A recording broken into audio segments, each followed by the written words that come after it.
Welcome back to Interior Creatures Home on YouTube. It's time for another AMA Friday. So today's question for AMA Friday is from Dana. Dana asks, I'm a 3-5 profile and every single thing I've read about it sounds awful.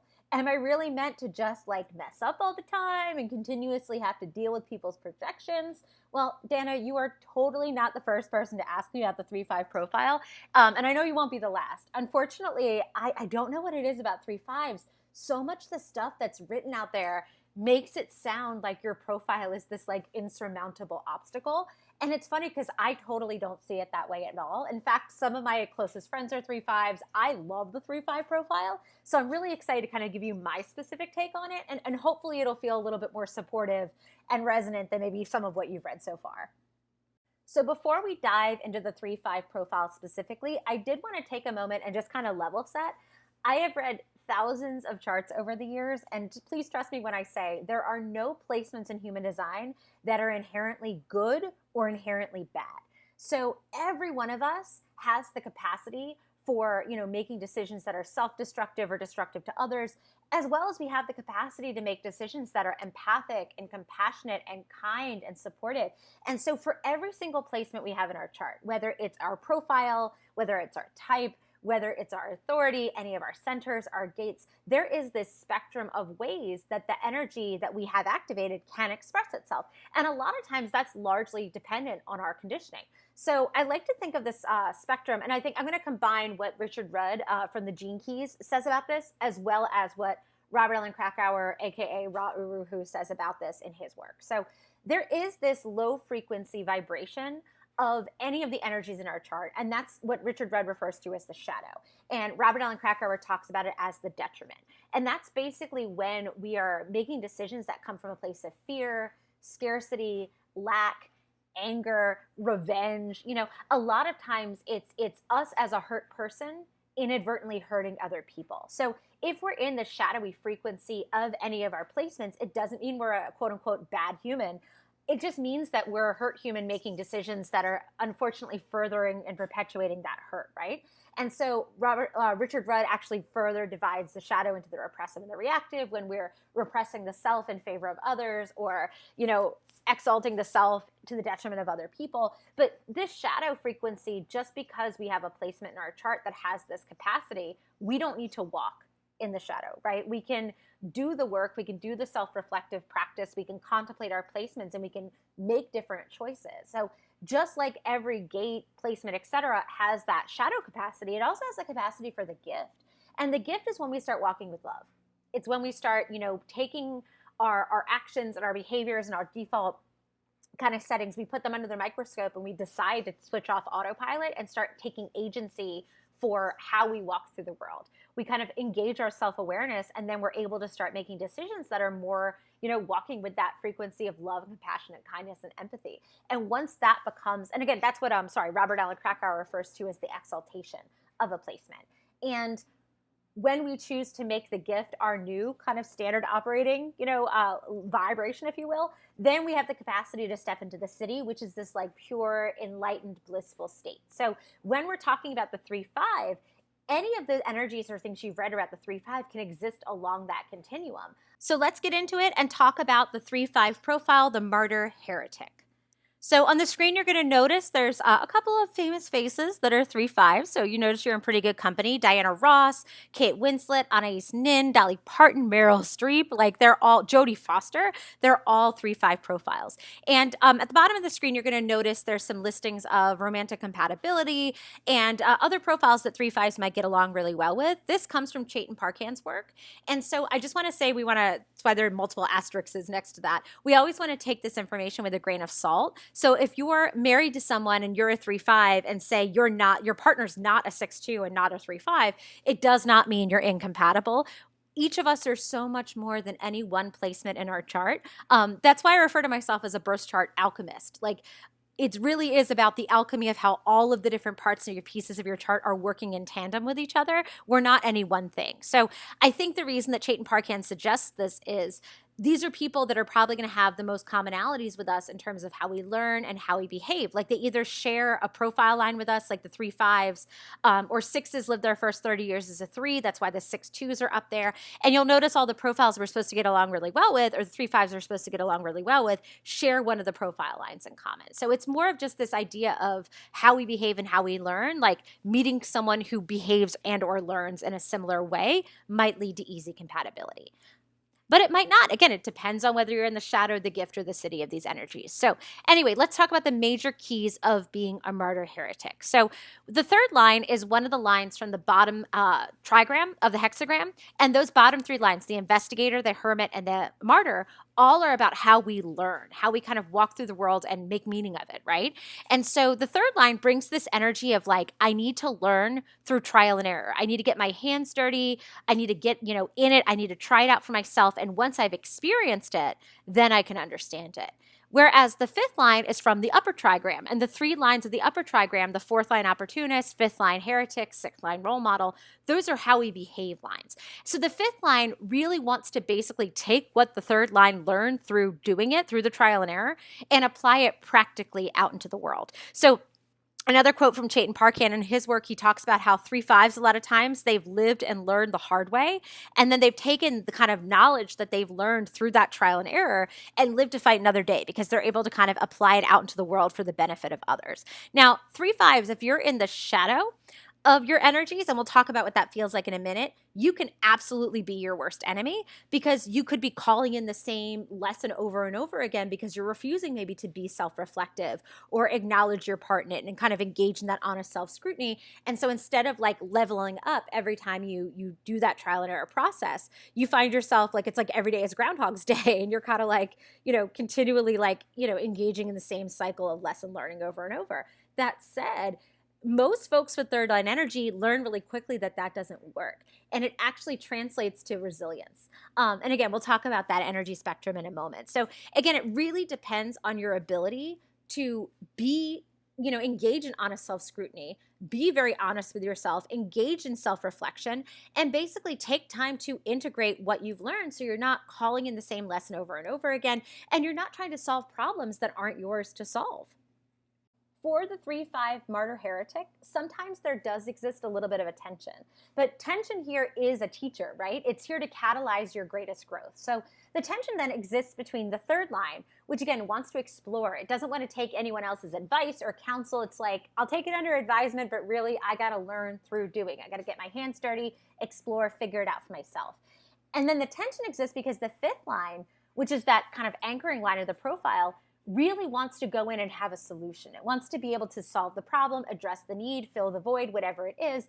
And so the greatest kind of growth comes when these things are in balance. When you're able to explore in the capacity that you need to explore, learn what needs to be done, and then apply it, to solve the problem. But there can be some challenges that exist when we're younger, when we're less mature, when we're less self-reflective, where we might say, for example, rush to a solution that may not actually be complete, or may only treat the symptom and not actually the disease. We also might over-explore and maybe go above and beyond what is actually needed to solve this problem. So the goal is to learn balance. How do I use my capacity for do-it-yourself, learn by doing kind of exploration to help me be this really powerful problem solver, right?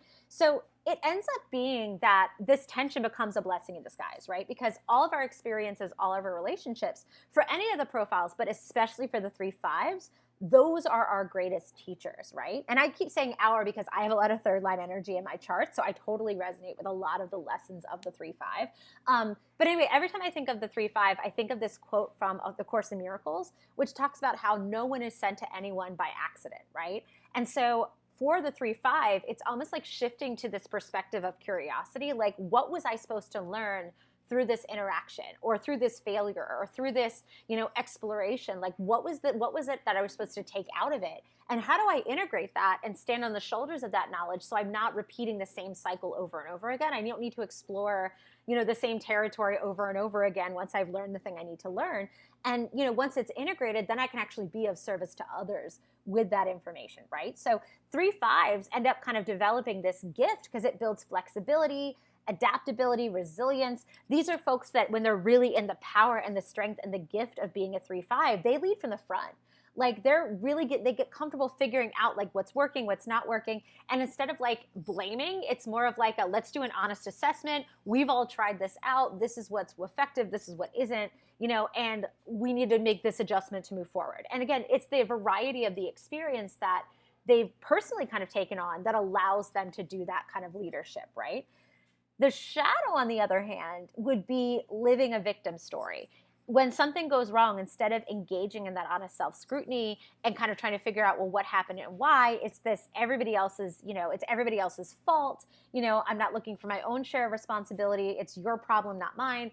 Then those folks tend to get trapped in the same karmic cycle. It's almost like the universe will keep sending them lessons until they learn it, right? So I understand where Dana's question came from, because a lot of times I've noticed there are authors who write about human design that either focus primarily on the shadow aspects and kind of talk about it as if that's the full story, or they talk about the thing entirely in like the gift and city perspective, and they don't marry the two things together, right? So the goal is probably through some experiences where we've lived the victim story ourselves. Maybe we've blamed other people and not taken our share of responsibility. We focused on the thing that went wrong and didn't learn about the thing that went right, or we abandoned something the moment there was a little hiccup.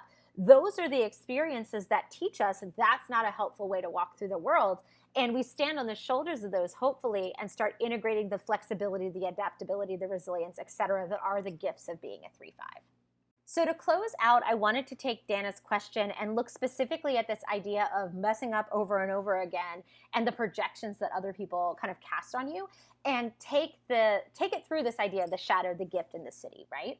So let's look at the third line first. What Dana is talking about through this idea of messing up over and over again, it's really that trial and error and lived experience, right? So the shadow of that would almost be, after an experience has happened that maybe it didn't net out the way you wanted it to, or, you faced a problem and it didn't get resolved. The third line, if it's in the shadow, approaches that with an arrogance or a hopelessness. You're either assuming that like it's everybody else's fault, it wasn't yours, you're not owning your place in it or your role in it, and you're not adjusting your behavior accordingly so that the next time a similar problem situation arises, it nets out in the same way. There isn't any growth happening. Sometimes, though, that doesn't happen from a place of arrogance. It can happen from a place of hopelessness. If you're feeling overwhelmed or just, like so much is going on, it can seem overwhelming to try to figure out, how do I crawl back out of this, right? So the goal is to step into a place where you're willing to engage in honest self-scrutiny. I call this a living autopsy. So just like a medical examiner, when they get a body, they have to like determine cause of death. They go in and they're trying to be as like objective and neutral as possible to try to really kind of ascertain what worked, what didn't, and why, right? Like what is the reason this person is unfortunately like ended up here in the morgue, right? So if you're able to do that as objectively as possible, like almost trying to take your feelings out of the equation and say, okay, this problem, here was the problem we had, here's how it got quote unquote resolved. It doesn't feel like it resolved itself in a good way. What did I learn about what I need and what I'm able to give? What did I learn about the other person and their needs and what they're able to give? And like, how do I then level up? So the next time this kind of something similar comes my way, it doesn't end up kind of perpetuating the same, shadowy outcome, right? Once that self-scrutiny and honesty and introspection becomes our habit, then we're able to step into the city, which is this curiosity where, you're really embodying that A Course in Miracles teaching, where every single person, every single situation you encounter is a teacher and it's an opportunity for growth. And you kind of have this open-hearted curiosity that you walk through the world with, right? So I think it's our cue with the third line. And I know this because I have a third line in my chart. I'm a 1-3. I have a lot of third line energy. I know that something is off with me if I'm noticing cycles repeating. Like if I feel like I'm quote unquote messing up over and over and over again, it's probably because I haven't taken the beat and the breath to engage in the honest self-scrutiny and to get curious, right? And for the fifth line, Dana was talking about other people's projections, right? And how heavy they can be especially when they're inaccurate, right? So I always use the example of a dentist that I had back when I lived in Seattle. I'm convinced this dentist had a ton of fifth line energy in her chart. I am a nervous dental patient. And I remember from the moment she shook my hand and I met her for my first checkup, I just felt completely taken care of. Like she just exuded this confidence and this ability, right? And so I definitely was projecting on her like, oh, she's going to be a great dentist, even before she even like took out the pick and the floss and the, you know, all of her tools, etc. I just felt very comfortable in her care, right? So fifth lines deal with that kind of projection all the time, whether it's positive projection or negative projection, right? So let's talk about the shadow, the gift, and the city. So if you are that 5 and you're on the receiving end of that projection, the shadow of it would be self-abandonment or self-delusion, right? Maybe trying to make yourself become the thing other people expect you to be, even when you know you're not, either as an act of self-abandonment because it's like this other person's projection is more important than how I view myself or what I'm comfortable with, or self-delusion of thinking, well, if they see it in me, it must be true, even if it's not. So my dentist, luckily, was not in the shadow of any of this. There was a very interesting thing that ended up happening. I remember one day I was leaving a checkup and they had just gotten a Yelp review in. And so the receptionist / scheduler had shown it to my dentist and they were laughing and I just happened to be in the room, so they shared it with me. One of their patients had come in about a week before me, and the patient had come in for a cleaning.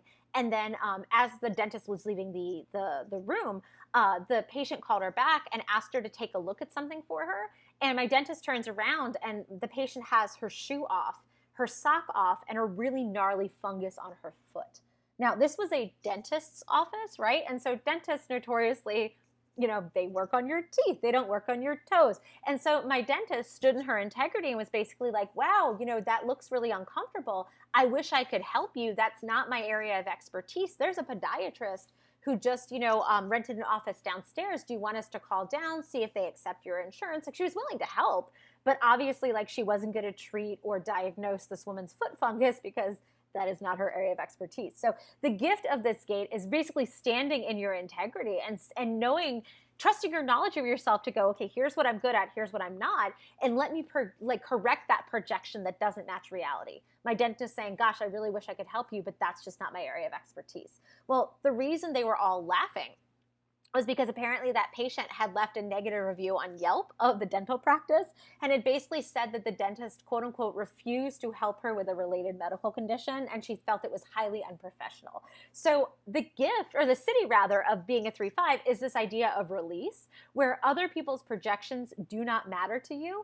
And because you know who you are and you show up as that highest expression of that consistently. That's why the receptionist and the dentist like had such a good humor about it. We're kind of laughing about it because they were like, you know, I can't even let this bother me because, you know, it was a foot fungus. Like, what do you mean a related medical condition? Like, it had nothing to do with your teeth. How could I have helped you? So instead of taking it personally or like, you know, pushing her to go, you know, open up a second practice after she studies, you know, foot funguses of the world. Like she didn't take it to that place. She's like, I know who I am.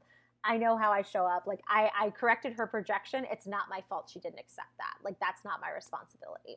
And she didn't compromise herself by trying to become the thing that was projected on her.